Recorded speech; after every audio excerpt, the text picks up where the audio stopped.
What if I told you that not every miracle comes from heaven? That behind some altars lies something darker than sin.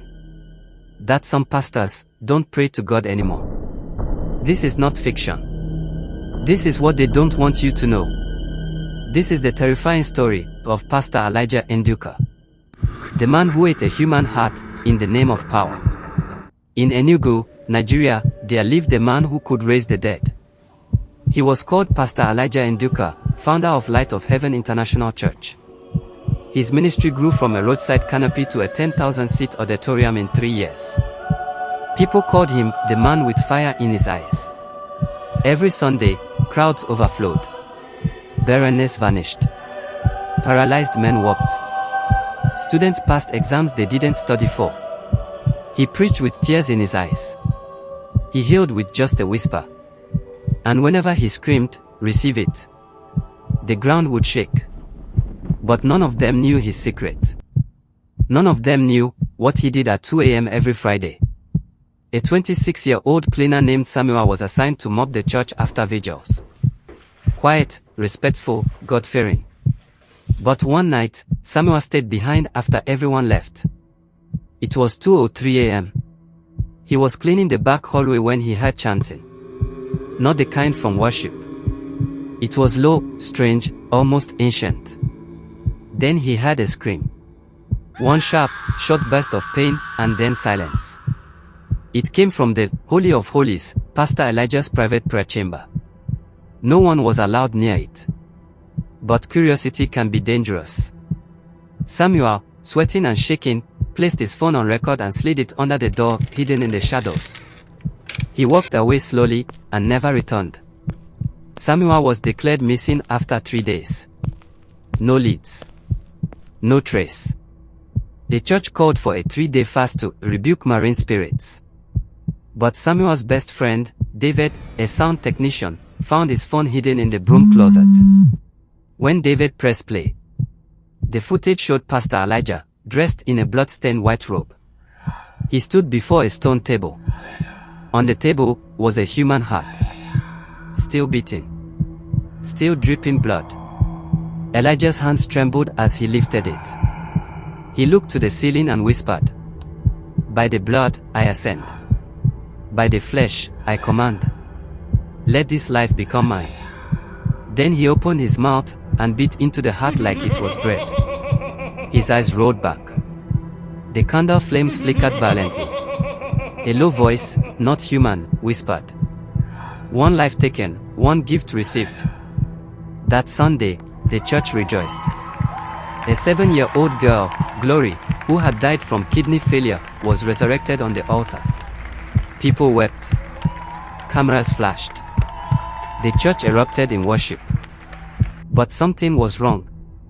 Glory didn't smile. She didn't cry. She didn't blink.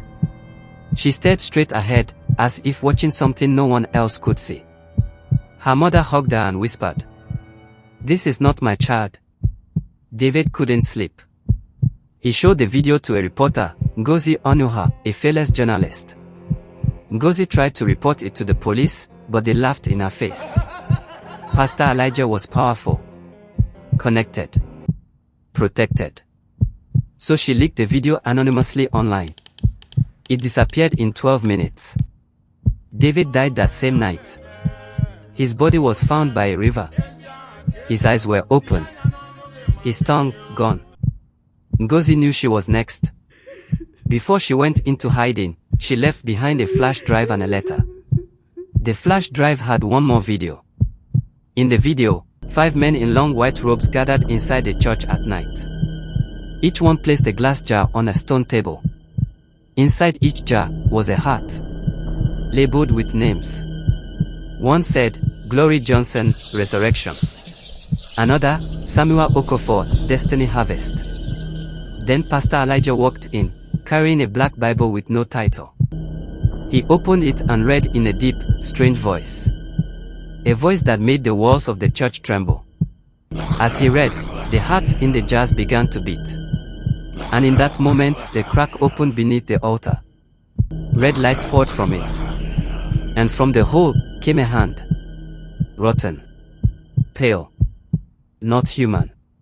The next Sunday, the church was full. People still believed. Miracles still happened. But that night, around 3 a.m., something happened. A fire broke out inside the church. The emergency exit wouldn't open. Screams echoed through the neighborhood. The police arrived to find a burned Bible, a scorched pulpit, and 11 missing bodies. But Pastor Elijah was not among them. He vanished. Gone. Without a trace. They closed down Light of Heaven Church. But till today, the land where it stood is considered cursed. People say when you walk past at night, you can hear voices. Not just praying, but begging. Some say a shadow kneels at the altar at 2 a.m., feeding on something no one dares to speak of. And if you listen too long, you'll hear your name whispered.